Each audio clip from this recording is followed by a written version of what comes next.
আসসালামু আলাইকুম। আমি সবসময় বলে থাকি যে ওয়ারিং করার সময় যখন কোনো কেবল ডালবো, কেবলের সেম একটা নম্বর, জানেন নম্বরটা কত? CCTV GF19। জিএফ মানে আমি গার্লফ্রেন্ড মনে করি না, জিএফ মানে গ্রাউন্ড ফ্লোর।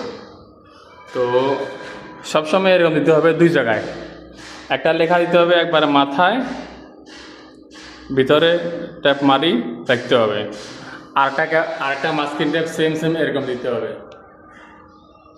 এখন এখানে দেওয়া হয় নাই, তারপরে এখানে অনেকগুলো কেবল দেওয়া হয় নাই। তো সুবিধা কি, কোনো লোক যদি চেকিংয়ে আসে যে আমাকে এত নম্বর কেবল দেখাও, তখন চট করে এই কেবল মাস্কিং ট্যাপটা দেখলেই বুঝতে পারবে যে এত নম্বর কেবল এখানে আছে, এইটা আবার খোলা লাগবে না।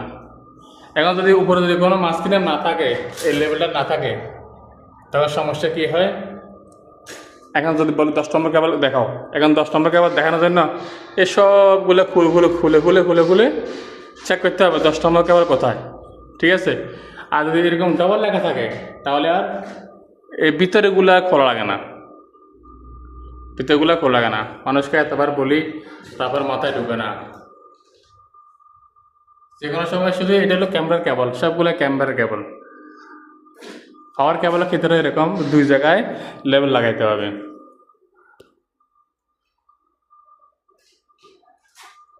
আর যে এই কাজটা করছেন অবশ্যই তার কাছে ভিডিও যাবে, খেয়াল রাখবেন, ঠিক আছে? যে আগে কেবল ডালছেন সে কিন্তু মাস্কিং টেপ ডাবল লাগান নাই, মাত্র একটা লাগাইছেন ভিতরে। তবে অবশ্যই ভিতরে একটা বাইরে একটা থাকতে হবে। ধন্যবাদ।